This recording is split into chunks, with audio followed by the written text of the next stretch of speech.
everybody, still very cold in the garage. Last throes of winter. Welcome to the Court of Public Opinion. Pete's here. Gary's here. Yeah. Looking forward to talking to you tomorrow around the dining room table.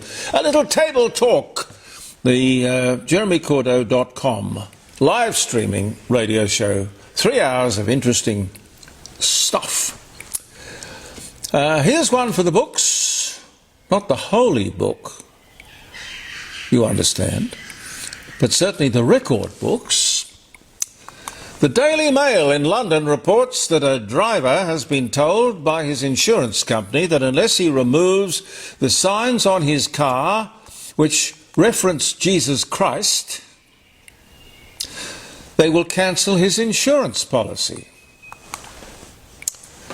An unobtrusive sign, or I suppose more like lettering, on the side of his Nissan Pixo. I don't know what that looks like even, but anyway, it's a Nissan Pixo. It says simply, Jesus loves you. Jesus loves you. The insurance company says no. It's his car, he's the owner. I mean, that's crazy. But when you read more closely, apparently the insurance company says that the sign increases the risk of vandalism on his car because Jesus loves you is likely to cause people of other religions to damage your car. This is in what used to be Christian England. God, is this what the world is coming to?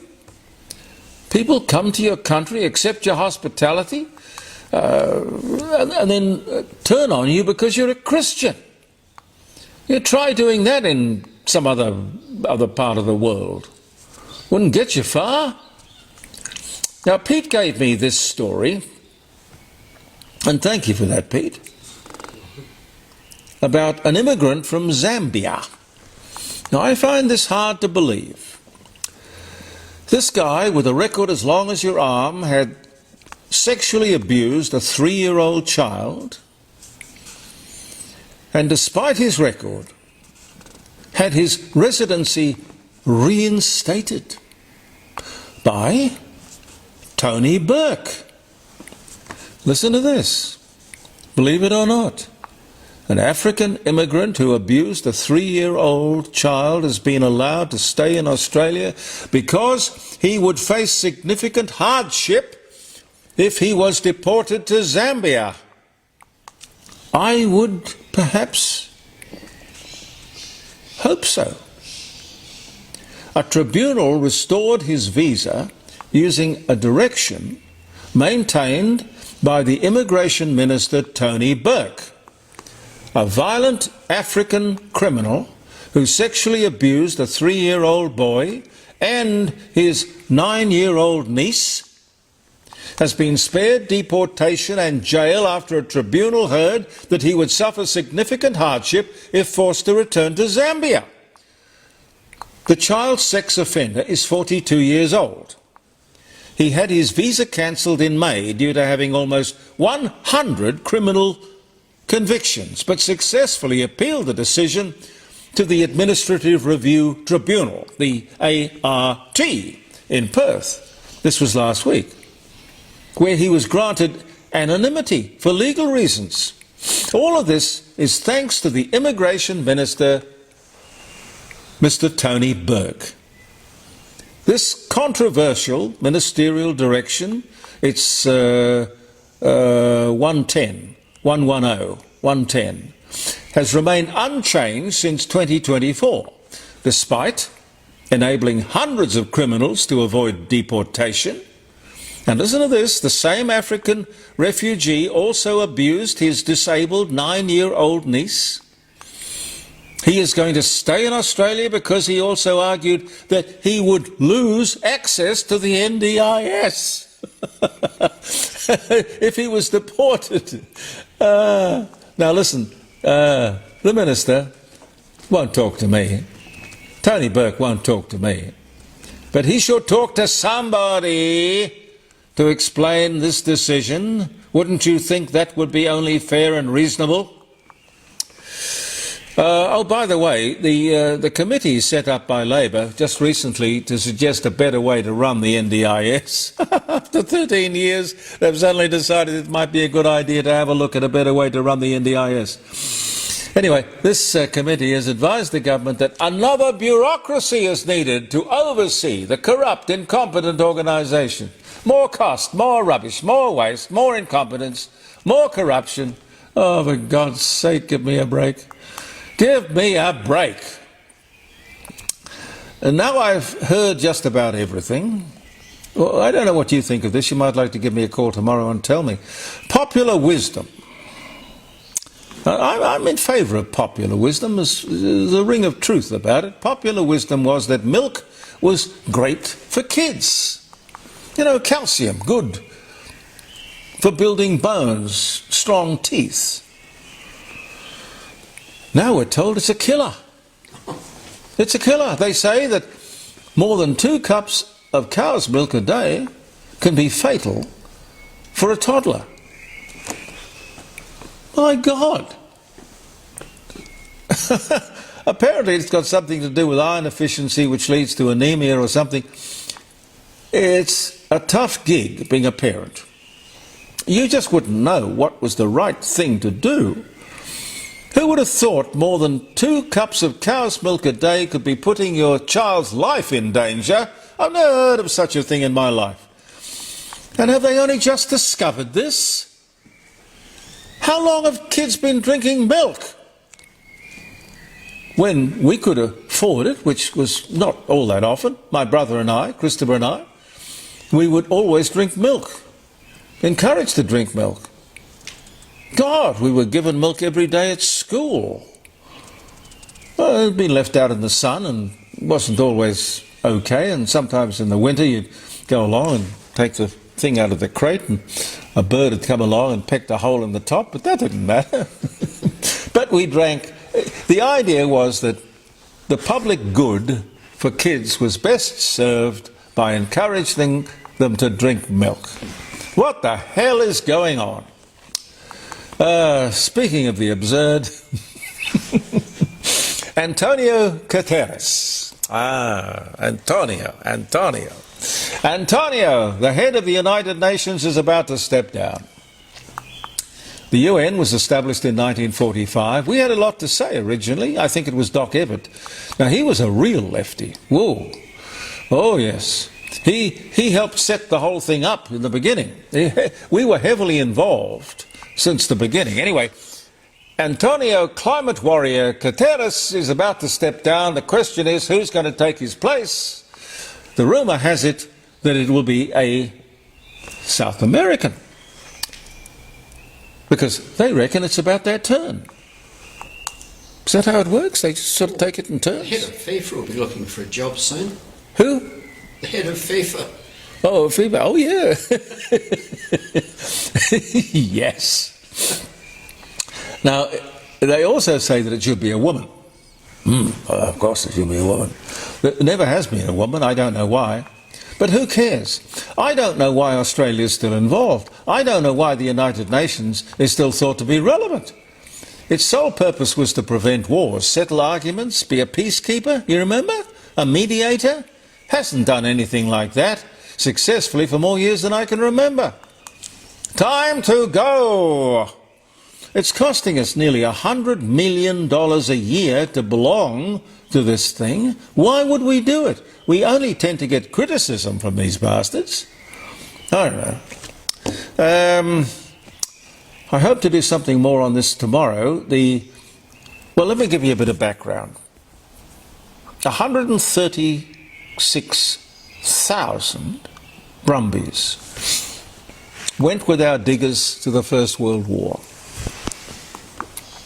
Only one of them came back. Only one. The rest were turned loose, but mostly shot. I think we owe it to the Brumbie who lives in the highlands of New South Wales and Victoria to survive and indeed thrive. They're a national icon. There's a member of Parliament in New South Wales, Tanya Thompson. She's a member of the Legislative Council, which is the upper house in New South Wales. She is a National Party member.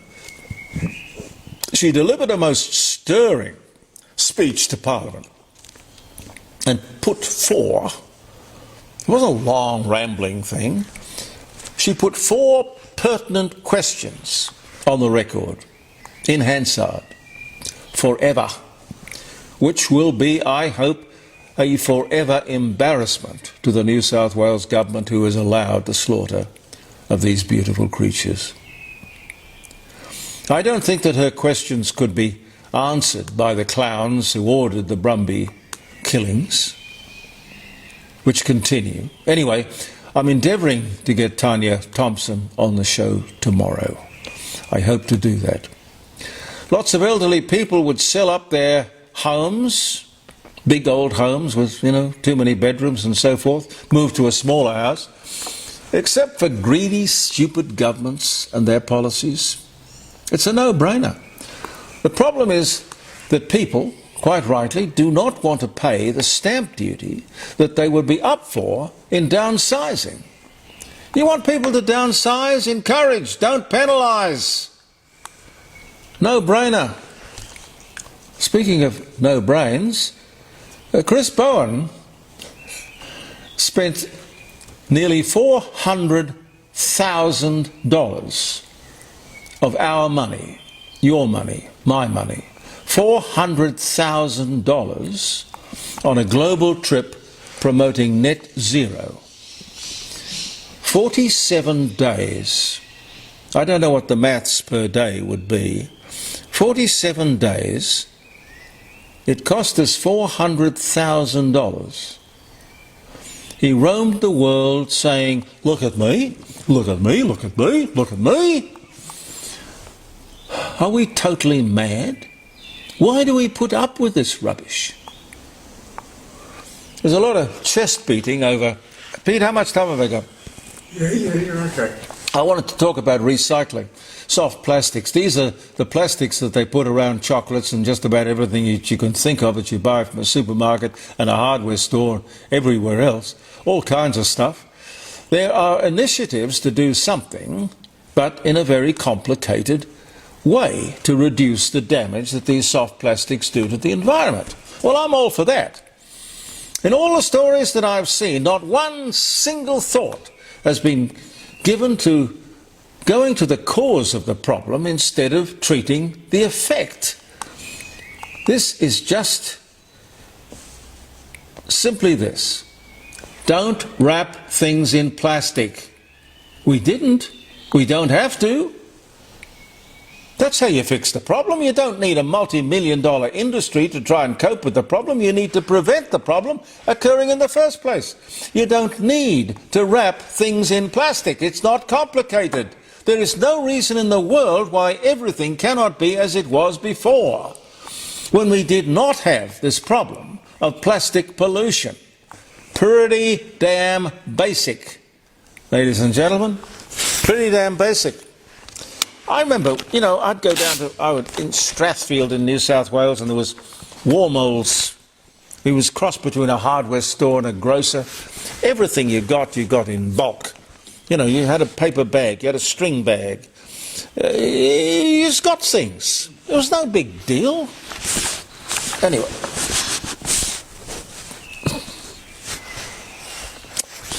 Happy birthday if you're having a birthday.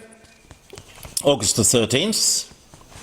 William Gray of Hartford, Connecticut, patents the coin-operated telephone.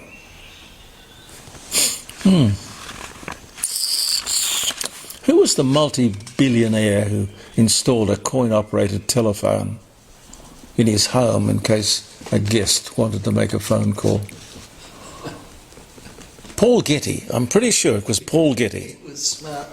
Paul Getty. He would not let you use his phone. You used the pay phone in the hall.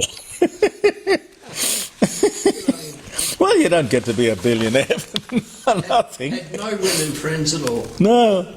Oh, well, I don't know about that. Oh, they like using a phone. Oh. They like chatting. There are a few stories about John Paul Getty's dalliances. We might go into that later. Indeed. 1889 was the year that the coin-operated phone was patented. Invention of stainless steel by Harry Brearley of Sheffield, England. Because Sheffield, of course, is famous for stainless steel. 1913, what an invention. 1971, W.O. Bentley, English engineer and motoring pioneer who founded Bentley Motors, dies at the age of 82. 71 was the year. John Logie Baird, Scottish inventor and father of television, born in Scotland, 1888. He died in 1946. The man who our TV awards, the Logies, are named after. Yes, absolutely, the Logies. Elvis Presley releases the music single Don't Be Cruel, 1956. Wow, okay. Revolutionaries imprison French royals, including Marie Antoinette, 1792, soon for the guillotine. Huh? Alfred Hitchcock, English film director, Psycho, The Birds, Rear Window, Vertigo, born in 1899 on this day. He died in 1980.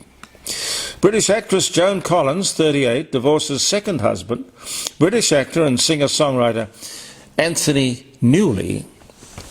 What was his biggest song? Tony Newley? Oh, no, he had lots of, he was 39, she was 38. After 8 years of marriage, she gave him the shove. He's no longer with us. I think she is still with us. 1971 was the year. I was just getting into my first back in 1971. Stop bragging. No, well, yeah. Florence Nightingale, I love you. British nurse who revolutionised nursing during the Crimean War, dies at the age of 90. The year was 1910.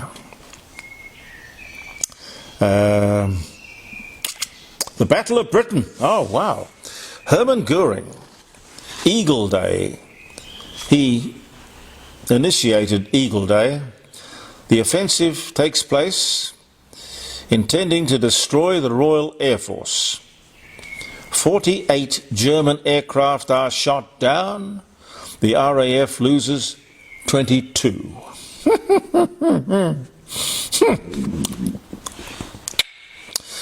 1942, the Manhattan Project commences under the direction of the US General Leslie Groves with the aim of developing the atomic bomb. 1942, they successfully dropped it on Japan in 1945. Round about this time. Construction of the Berlin Wall begins in East Germany in 1961. Annie Oakley, Pete? Annie Oakley, American sharpshooter, Buffalo Bill's Wild Bill Show, or Wild West Show, was born in North Star, Iowa. She died in 1926, but she was born in 1860 on this day. A very good shot. A very good shot. Used to shoot these glass balls. Sort of got 98 out of 100 or something. Amazing woman. August 13. The start of the Maya calendar, according to the correlation, 3114 BC, August 13. The last broadcast of the Waltons on CBS television, Good Night, John Boy, 1981. I think we'll leave it there. I think that's right. Oh, first taxi cabs. Imported by Harry N. Allen, operate in New York City. This day in 1907. No taxi cabs before this day in 1907 in New York City. Thank you very much for being with us. I look forward to your company tomorrow. I've got to get that show together quickly. I tend to leave things to the last minute, but that's good because you never know what's going to pop up. And you've got to be prepared, spontaneous. Thank you for viewing the Court of Public Opinion. Bless your heart, believe in yourself, and goodbye for now.